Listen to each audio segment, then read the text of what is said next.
کیا نیب نے عمران کابینہ کے تمام ارکان طلب کر لیے؟ بند لفافے میں کالے دھن کی لین دین۔ قومی احتساب بیورو یعنی نیب نے القادر ٹرسٹ اسکینڈل کی تحقیقات شروع کرنے سے پہلے سابق وزیر اعظم عمران خان کی کابینہ کے ان تمام ارکان کو طلب کیا تھا جنہوں نے 3 دسمبر 2019 کے وفاقی کابینہ کے اجلاس میں شرکت کی تھی، جس میں بند لفافے کے ذریعے برطانوی ادارے NCA سے موصولہ رقم کو قومی خزانے میں جمع کرانے کے بجائے سپریم کورٹ کو دے دیا گیا تھا تاکہ 60 ارب روپے کی یہ خطیر رقم اس کاروباری شخص کو عائد جرمانے کے طور پر ادا کر دی جائے، جس کے کالے دھن کو برطانوی ادارے نے سراغ ملنے پر پاکستان کی حکومت کو لوٹا دیا تھا۔ بعد ازاں اس کاروباری شخصیت نے سوہاوا ضلع جہلم میں 458 کنال سے زیادہ اراضی عمران خان اور ان کی اہلیہ بشرا بی بی کو دے دی تھی، جس کی مالیت 60 ارب روپے بنتی ہے۔ علاوہ ازیں 240 کنال اراضی بنی گالہ میں بشرا بی بی کی دوست فرا گوگی کے نام پر منتقل کی گئی۔ ذرائع نے بتایا کہ عمران خان نے اپنے ویڈیو خطاب میں پہلی مرتبہ اعتراف کر لیا کہ یہ رقم سپریم کورٹ کو دے دی گئی تھی، جسے نئے مقدمے کی کارروائی کا حصہ بنائے گا۔ گزشتہ سال 29 نومبر اور 15 دسمبر کو زلفی بخاری کو اس مقدمے میں طلب کیا تھا، جنہیں پہلے ہاتھ کے طور پر سوہاوا کی اراضی منتقل ہوئی تھی۔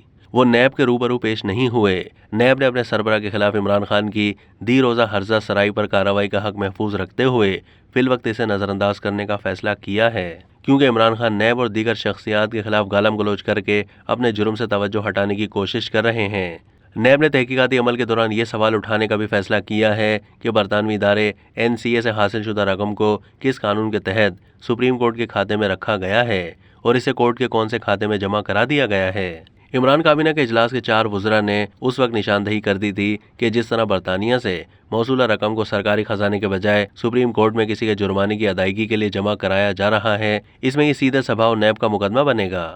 عمران حکومت کے خود ساختہ ادارے ریکوری یونٹ کے سربراہ شہزاد اکبر نے اس میں 2 ارب روپے وصول کیے۔ اب وہ مفرور ہو کر بیرون ملک پناہ گزین ہے۔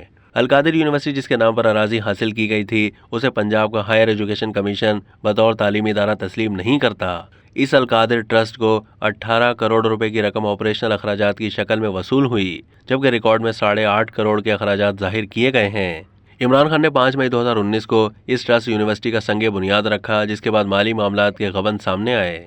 نیب اس مقدمے کی تفتیش کو آگے بڑھائے گا اور اس سلسلے میں زلفی بخاری، عمران خان اور بشرا بی بی تینوں کو طلب کیا جائے گا۔ قبل ازیں ان کی طرف سے نیب کو اپنے موقف کی حمایت میں کوئی دستاویز پیش نہیں کی گئیں۔